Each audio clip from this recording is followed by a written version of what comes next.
Hello friends and welcome to the Southern Mountain Kitchen. Today we're going to make a cold crab dip.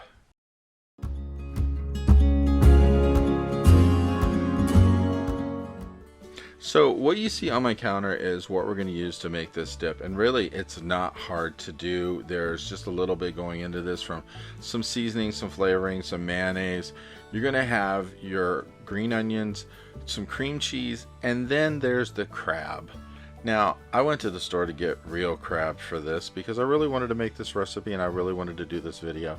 And then I saw the price of real crab, and to get what I needed to go into this, which they have cans of real crab meat, was $12. And I was like, are you kidding me?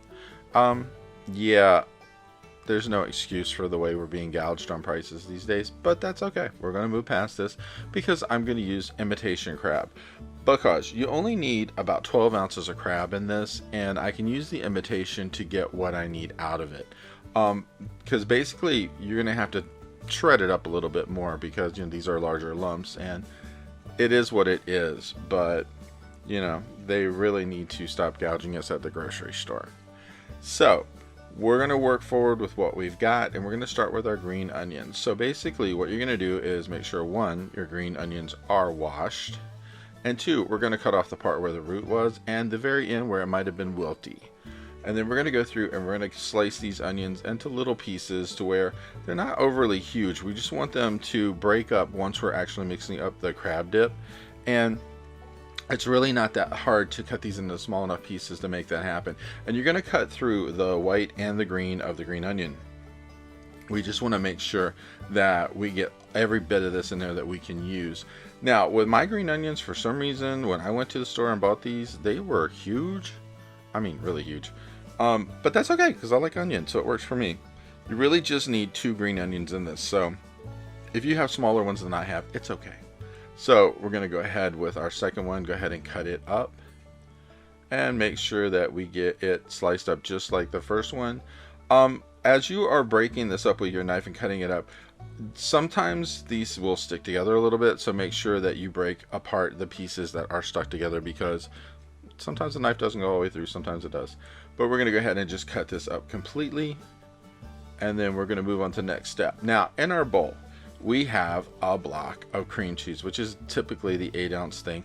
You need to have this at room temperature, like you've had this sitting out for quite a while before we even get to the point of using it, because we want it to be creamy, smooth, easy to move around, easy to blend with other things. So that's the important part of it.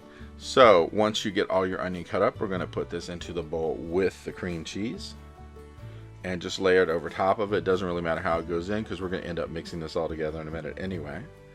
And we're going to add some seasoning. So we're doing 1/4 teaspoon of ground pepper, 1/4 teaspoon of garlic powder, 1/4 teaspoon of salt, 1 teaspoon of Worcestershire sauce, 1 teaspoon of lemon juice, and then a teaspoon of hot sauce. Now, the hot sauce is an optional thing. I do this to perk the taste of this up. If you don't like the hot sauce in it, you don't have to use it. But it is a good addition. It does help out quite a lot to kind of push this through. And then we're going to add 3 tablespoons of mayo.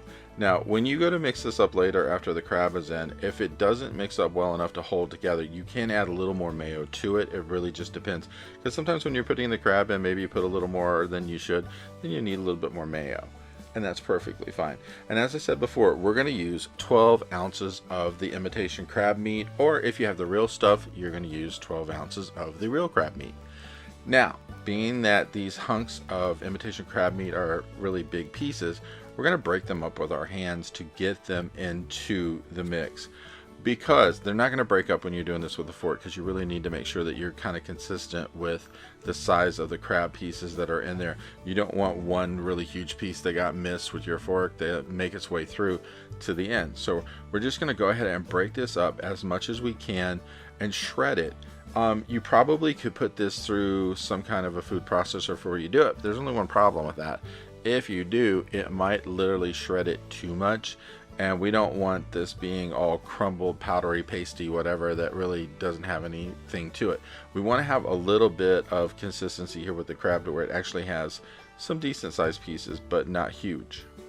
So We're going to work our way through all 12 ounces of this, and we're going to break it up into our bowl. So, like I said, the best way to do this is by hand. Just work your way through.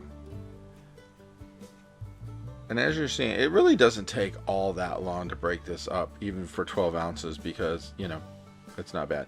Now, if you were trying to serve this at a party and you had a lot of people that were going to be eating out of this, it would be easy enough for you just to take this recipe and double it, because this that we're going to make up here is enough for, you know, 3 or 4 people to eat on or whatever, or more than that. But if you wanted stuff enough for a party and you wanted to double this, it'd be so easy just to take what I've been saying recipe wise, just put in double of each thing, and that way it's going to work out really fine for you, and you got enough for a lot of people. And this is one of those ones that usually when people get a hold of it and realize how good it tastes, you know, they'll keep coming back, so you kind of want extra. So go ahead and mix this up once everything is in your bowl. Make sure you pull up that cream cheese from the bottom and mush it through the crab and everything else, the green onion and all that, because we want to make sure that everything in here totally incorporates and make sure that it all mixes together, because when you're done with this, it's all going to be really a solid mass of everything put together. Now, as you're doing this with your fork, you're probably going to break that crab up a little bit more, and that's good. It just wouldn't have done the whole big pieces if you'd left them all intact when you started it. So work your way around the sides of the bowl, across the bottom, every which way you can to make sure you pull in all these pieces. We want to make sure that the green onion and everything is worked into the cream cheese as well as the crab meat. We just don't want parts of this just laying to the side. It needs to be a solid mass of everything put together. And once you get this all mixed up, as I said before, you want to refrigerate this. This is something you could probably leave in the refrigerator for overnight if you wanted, or if you just left it in there for an hour or two, it's cold enough to go ahead and eat. Because the best thing about this is you could do so many things with it. You could put it on crackers or whatever. However you want to serve it, it works. I use crackers with mine. However, you know, this stuff is so good. There's so many options to what to do with it. So, like I said, get it all mixed up completely and get it ready to be refrigerated. And when you're done with it, it is really something that's impressive and great to eat. And people will love this because it looks really good on a cracker even. And that's the way I had mine. I hope you liked this video, and if you did, please like and subscribe. And if you get a chance, check out the Southern Mountain Kitchen website, where you can get a free recipe, check out cookbooks from our line of books, and you also can place an order for a cookbook where you can get a discount on the price of the book, and the shipping is less than going to Amazon. So maybe you'll find something you like there. Have a great day.